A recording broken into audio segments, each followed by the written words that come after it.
Hello बच्चों, जो last time हम टॉपिक कर रहे थे इलेक्ट्रोकेमिकल सेल का, उसको कंटिन्यू करते हैं। देखो, लास्ट टाइम हम डैनियल सेल का एग्जांपल लेके चल रहे थे और इसमें हमने कुछ ऐसे एक डायग्राम बनाया था।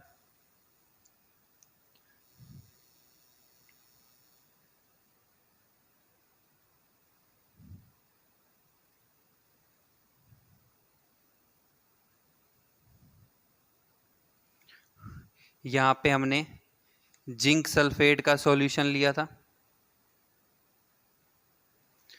और इसके अंदर हमने ऐसे जिंक की इलेक्ट्रोड को डिप किया हुआ था।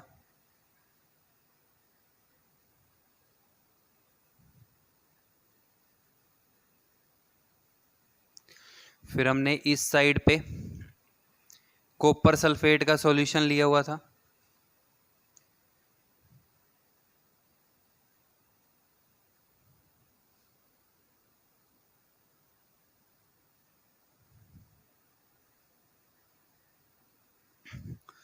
कॉपर सल्फेट का सॉल्यूशन लिया था और इसमें ऐसे कॉपर की इलेक्ट्रोड डिप करी थी अपन ने।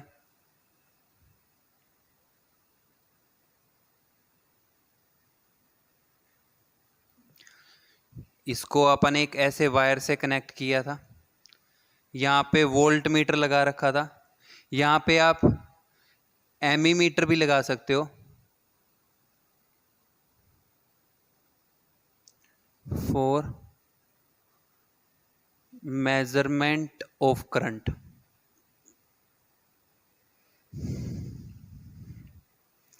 कल हमने ये लिख लिया था इसमें कि भाई इलेक्ट्रॉन यहां से फ्लो हो रहे हैं,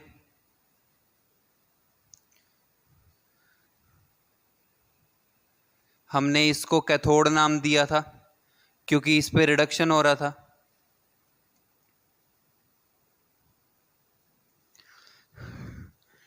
आपने इसको एनोड नाम दिया था, यहां पे ऑक्सीडेशन हो रहा था। फिर हमने ये पढ़ा था कि यहां पे इलेक्ट्रॉन इधर की तरफ तभी फ्लो कर सकता है जब इस इलेक्ट्रोड के ऊपर क्या आ रहा हो, पॉजिटिव चार्ज। तो इसका मतलब है कि इस इलेक्ट्रोड के ऊपर क्या होगा, नेगेटिव चार्ज। यहां तक हमने पढ़ लिया था। इसकी हमने नेट रिएक्शन बना ली थी। नेट रिएक्शन हमने ये बनाई थी कि जिंक सॉलिड कॉपर +2 एक्वस के साथ रिएक्ट करके Zn+2 एक्वस बना रहा था और साथ में कॉपर सॉलिड बन रहा था। ठीक है, ये रिएक्शन हमने बना ली थी और ये हमने पढ़ लिया था कि electron are flowing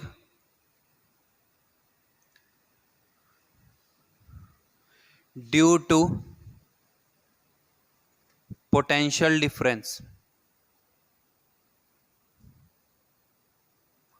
between two electrodes. और हमने पढ़ा था कि इलेक्ट्रॉन क्यों फ्लो कर रहे थे, दो सेल के दो जो इलेक्ट्रोड हैं उनके बीच में पोटेंशियल डिफरेंस की वजह से। इसके बाद देखो, फिर हमने इसमें एक पॉइंट ये पढ़ा था कि electron are flowing from high oxidation potential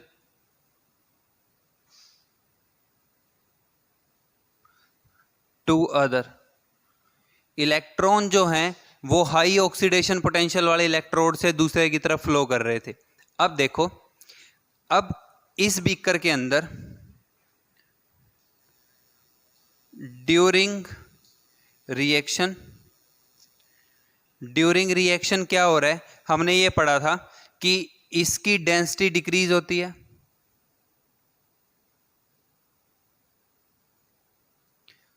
भाई ये टूट रहा था, फिर हमने ये पढ़ा था कि इसकी डेंसिटी क्या होती है, इंक्रीज होती है।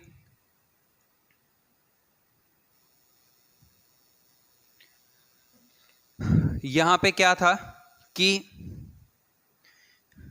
Zn सॉलिड जो है वो चेंज होके क्या बना रहा था, Zn+2 एक्वस, और साथ में क्या निकल रहे थे, 2 इलेक्ट्रॉन।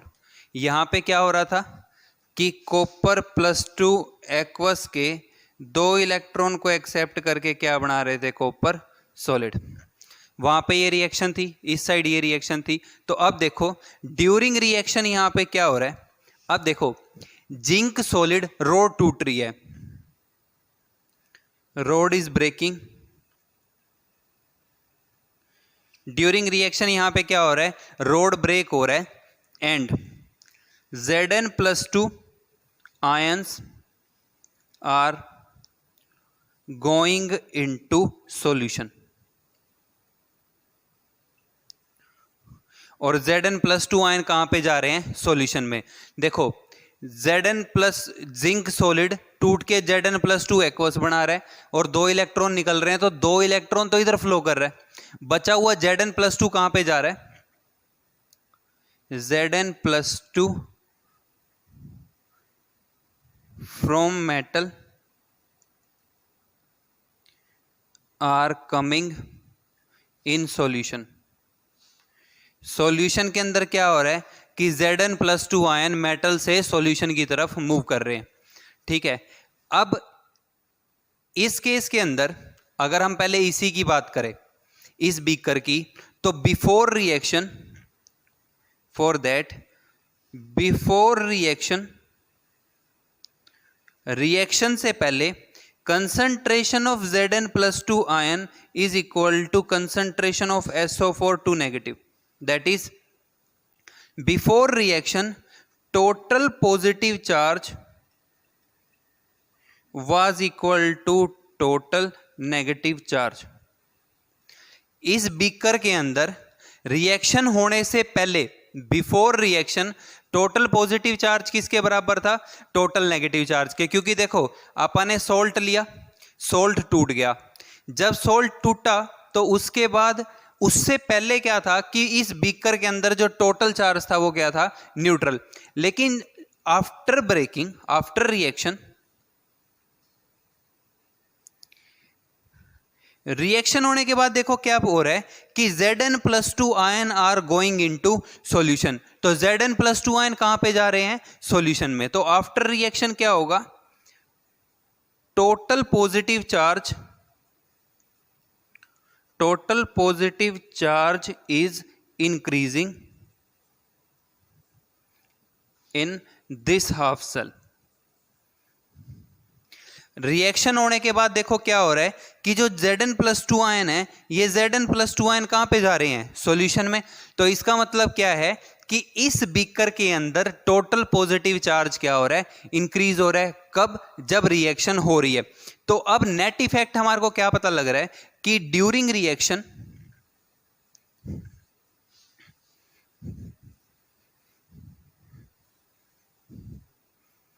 तो यहां से हमें यह पता चल गया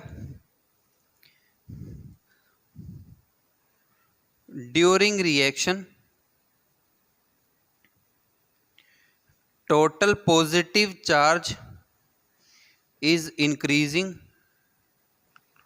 टोटल पॉजिटिव चार्ज क्या हो रहा है, इंक्रीज हो रहा है, एंड हेंस पॉजिटिव पोटेंशियल,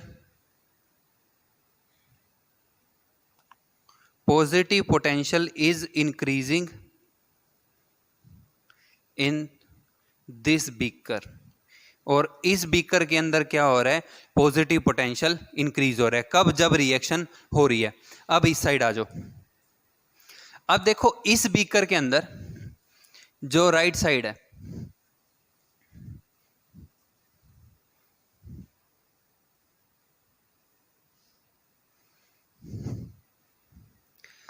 इस साइड देखो क्या रिएक्शन है कि Copper+2 from solution, Copper+2 solution से 2 इलेक्ट्रॉन को एक्सेप्ट करके किस में कन्वर्ट हो रहा है, कॉपर सॉलिड में। और वो कॉपर सॉलिड यहां पे चिपक रहा है। तो तभी हम कह रहे थे कि इस रोड की डेंसिटी क्या होती है, इंक्रीज होती है। तो अब positive charge of solution, solution का जो पॉजिटिव चार्ज है, सॉल्यूशन का पॉजिटिव चार्ज क्या है, Copper+2।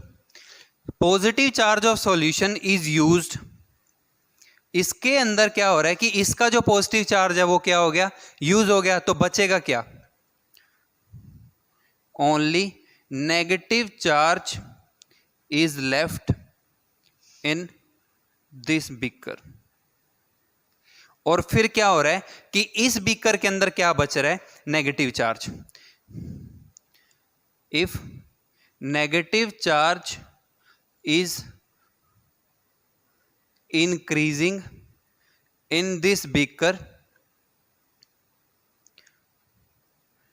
during reaction, जब रिएक्शन हो रही है तो यहां पे क्या बच रहा है, नेगेटिव चार्ज, तो यहां पे क्या जनरेट होगा, नेगेटिव पोटेंशियल। तो that means negative potential is increasing in this beaker. उस बीकर में जब रिएक्शन हो रही है, इस बीकर में ड्यूरिंग रिएक्शन क्या जनरेट हो रहा है, टोटल पॉजिटिव पोटेंशियल। इस बीकर के अंदर क्या जनरेट हो रहा है, टोटल नेगेटिव पोटेंशियल। अब देखो जो हमने ये लिखा था वोल्ट मीटर, यहां पे हमारे को क्या शो होता था, नेट पोटेंशियल। हमने ये लिखा था कि ये जो V है ये हमारे को क्या इंडिकेट करता है, नेट या टोटल पोटेंशियल डिफरेंस। और ये किसके इक्वल था,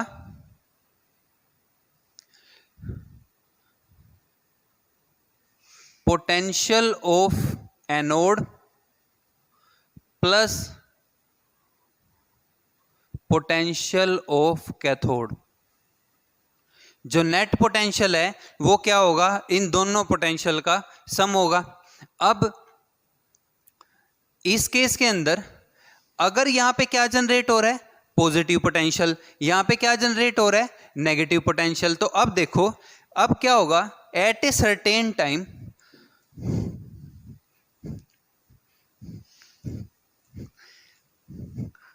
अब देखो इसमें नेक्स्ट पॉइंट ये है, at a certain time total positive potential of electrode is equal to total negative potential of anode, लिख लो यहां पे, और यहां पे आ जाएगा कैथोड।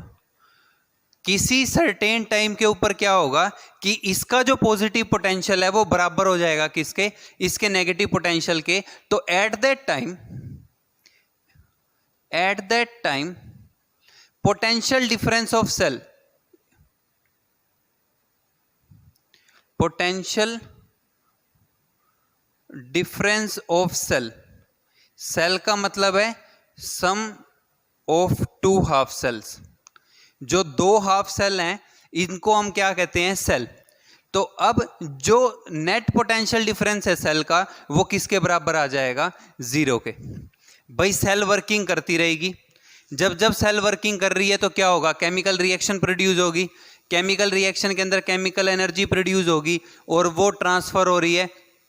आप इस केमिकल एनर्जी को फाइंड भी कर सकते हो कि कितनी है, ठीक है, यहाँ पे पोटेंशियल डिफरेंस आप मेजर कर सकते हो।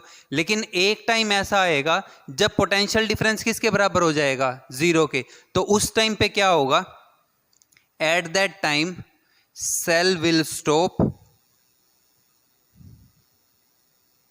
और उस टाइम के ऊपर क्या होगा कि जो सेल है वो वर्किंग करना बंद कर देगा, ठीक है।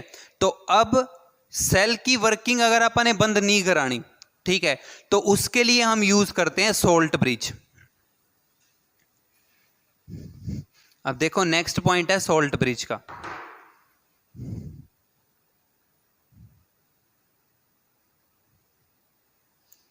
देखो सोल्ट ब्रिज क्या होता है, salt bridge is a U shape tube containing agar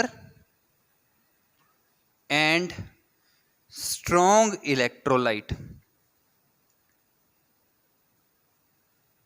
देखो सोल्ट ब्रिज क्या होता है, सोल्ट ब्रिज एक यू शेप ट्यूब होती है जिसके अंदर क्या भरा हुआ होता है, अगर अगर and strong electrolyte to form jelly like material. और ये क्या करते हैं, एक जेली लाइक मटेरियल बना देते हैं, मतलब एक ऐसे यू शेप ट्यूब होगी,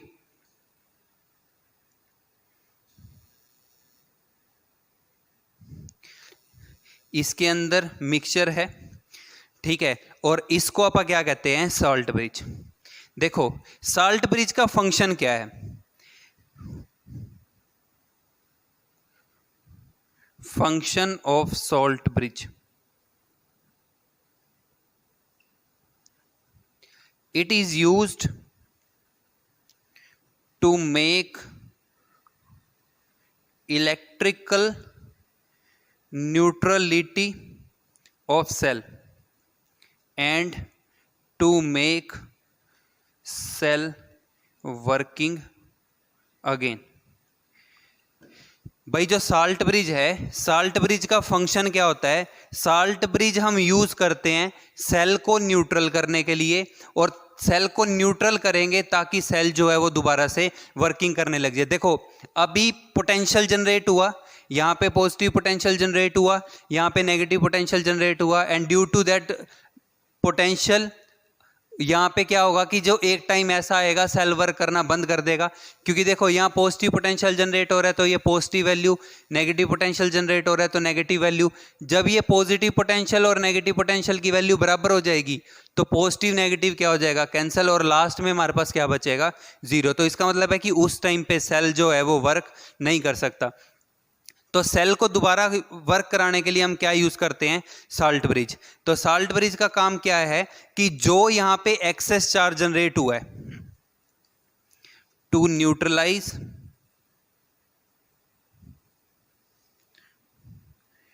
access charge generated in half cell,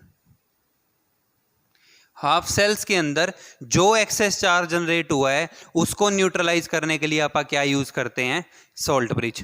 तो अब हम क्या करते हैं, सॉल्ट ब्रिज का एक एंड जो है वो यहां पे डिप कर देते हैं और एक एंड जो है वो यहां पे डिप कर देते हैं। तो ये है सॉल्ट ब्रिज कंटेनिंग अगर अगर एंड स्ट्रॉन्ग इलेक्ट्रोलाइट। लेट हमने जो एग्जांपल यहां पे सोल्ट स्ट्रॉन्ग इलेक्ट्रोलाइट लिया हुआ है वो KCl लिया हुआ है, ठीक है। तो अब इस केस के अंदर क्या होगा कि जो KCl का, देखो यहां क्या जनरेट हो रहा है, पॉजिटिव चार्ज, तो Cl नेगेटिव, सोल्ट ब्रिज का जो Cl नेगेटिव है वो इधर मूव करेगा, ठीक है, और जो यहाँ पे क्या जनरेट हो रहा था, नेगेटिव चार्ज, तो K पॉजिटिव जो है वो यहाँ पे मूव करेगा, ठीक है, और ये क्या करेगा, अपोजिट चार्ज मूव करेंगे, चार्ज मूव करके क्या करेंगे, एक्सेस चार्ज को न्यूट्रलाइज कर देंगे, ठीक है, और एक्सेस चार्ज को न्यूट्रलाइज करने के बाद सेल जो है वो दोबारा से वर्क करने लग जाएगा। तो ये हमारे पास बेसिक फंक्शन है किसका, सॉल्ट ब्रिज का। अब इसके बाद इस पे से ना कई बार क्वेश्चन ऐसे आ जाता है कि भाई जो आप इलेक्ट्रोलाइट यूज कर रहे हो उसके लिए क्या क्या कंडीशन है कि कौन सा इलेक्ट्रोलाइट हमें यूज करना चाहिए।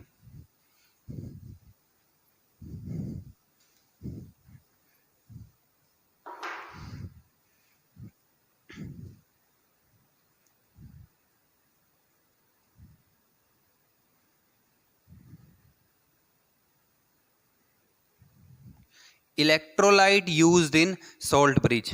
तो इसमें जो इलेक्ट्रोलाइट यूज कर रहे हैं उसका पहला पॉइंट ये है कि इलेक्ट्रोलाइट मस्ट हैव ऑलमोस्ट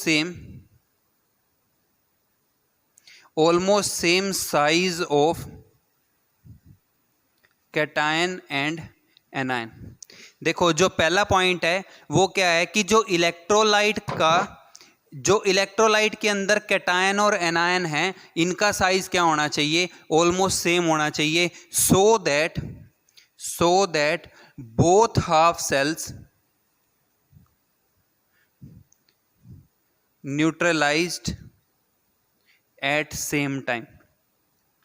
हमें क्या करना पड़ेगा, हमें ऐसा इलेक्ट्रोलाइट यूज करना पड़ेगा जिसका साइज क्या हो, ऑलमोस्ट सेम हो, so that both न्यूट्रलाइजेज the charge at same time. देखो अगर साइज सेम है, साइज सेम होने पे क्या होगा कि जो स्पीड है, स्पीड ऑफ आयन है, फिर वो भी क्या होगी, सेम होगी. और स्पीड ऑफ आयन को आयनिक मोबिलिटी भी कहते हैं, आयनिक मोबिलिटी.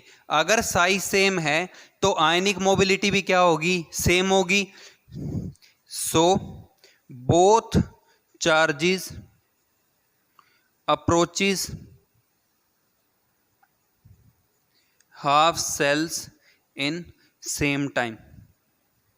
तो जो हम इलेक्ट्रोलाइट यूज कर रहे हैं उसमें कैटायन और एनायन का जो साइज है वो क्या होना चाहिए, ऑलमोस्ट सेम होना चाहिए, ताकि जब चार्ज इधर फ्लो कर रहा हो, जब चार्ज इधर फ्लो कर रहा हो तो दोनों की स्पीड क्या हो, सेम हो, ताकि जिस टाइम पे ये नीचे पहुंच रहा है उसी टाइम पे ये नीचे पहुंचे, ताकि दोनों बीकर एक टाइम पे न्यूट्रलाइज हो. अगर एक टाइम पे दोनों न्यूट्रलाइज नहीं होंगे तो सेल जो है वो अपोजिट वर्क करना शुरू कर देगा. ठीक है, तो अब बेसिक फंक्शन सॉल्ट ब्रिज का जो है उसमें जो इलेक्ट्रोलाइट यूज कर रहे हैं वो ये है. कई जगह पे ना ट्रांसपोर्ट नंबर भी लिखा आता है, ट्रांसपोर्ट नंबर, इसका मतलब भी स्पीड से ही होता है भाई. ट्रांसपोर्ट नंबर लिखा मिल जाए, आयनिक मोबिलिटी लिखा मिल जाए या स्पीड ऑफ आयन लिखा मिल जाए, इन तीनों का मतलब एक है. ठीक है, तो अब ये बेसिक फंक्शन है किसका, सॉल्ट ब्रिज का. तो ये एक कंप्लीट इलेक्ट्रोकेमिकल सेल है. ठीक है, ये एक कंप्लीट इलेक्ट्रोकेमिकल सेल है. तो यहां तक हमने पढ़ा था कि cell will stop working to make working again. We will use salt bridge so that excess charges are neutralized to make cell working. तो सेल को दोबारा से वर्किंग कराने के लिए आप क्या यूज करते हैं, साल्ट ब्रिज. तो साल्ट ब्रिज जब आप यूज करेंगे तो फिर क्या होगा कि सेल दोबारा से वर्क करना लग जाएगा और दोबारा से क्या जनरेट होने लग जाएगा, यहाँ पे पोटेंशियल. अब सेल जो है, सॉल्ट ब्रिज जो है, इसको हम time to time it must be replaced. इसको क्या है, थोड़ी थोड़ी देर में हमें रिप्लेस करना पड़ता है, क्योंकि इसके जो आयन हैं वो यूज हो जाते हैं किसको, इसको न्यूट्रलाइज कराने के लिए. ठीक है भाई, तो ये वर्किंग थी, कैसे इलेक्ट्रोकेमिकल सेल जो है वो वर्क करती है. ठीक है, होप सो आपको समझ में आ गया होगा. तो आप ये पॉइंट लिख लेना. अब इस पे से जो न्यूमेरिकल बन सकते हैं मैं आपको यहीं पे ही बता देता हूँ, डायग्राम बना हुआ है. तो देखो इस पे से मान लो कि अगर वो आपको ये कह दे कि हम एक एक्सटर्नल बैटरी लगा रहे हैं. इलेक्ट्रोकेमिकल सेल की वर्किंग में 3 केस बन सकते हैं. अब देखो हम तीनों केस एक बार ही डिस्कस करते हैं. ये V इंटरनल है, इंटरनल का मतलब है ऑफ सेल इटसेल्फ, जो सेल की खुद से है. मैं यहां पे एक एक्सटर्नल सोर्स लगा रहा हूं, V एक्सटर्नल. मैंने एक्सटर्नल बैटरी लगा दी यहां पे एक. अब केस 1 ये है, when V internal is greater than V external. भाई जब इंटरनल पोटेंशियल एक्सटर्नल पोटेंशियल से ज्यादा है तो उस टाइम पे हमारे पास क्या होगा कि electron will flow from zinc to copper. उस टाइम पे जो इलेक्ट्रॉन है वो जिंक से कॉपर की तरफ फ्लो करेंगे. तो इसका मतलब क्या है कि ये जो केस है ये किसका है, स्पॉन्टेनियस का. ठीक है, मतलब खुद से हो रहा है. आप ये कह सकते हो इस टाइम पे सेल विल वर्क इटसेल्फ, भाई जो सेल है या बैटरी है वो खुद से वर्क करती रहेगी। ठीक है, अब आपने ये फिजिक्स में पढ़ा भी हुआ है कि भाई अगर इलेक्ट्रॉन, अगर मान लो ये ऐसे वायर है, इलेक्ट्रॉन जो है वो ऐसे फ्लो कर रहा है, तो कन्वेंशनल करंट जो है वो अपोजिट डायरेक्शन में फ्लो करता है।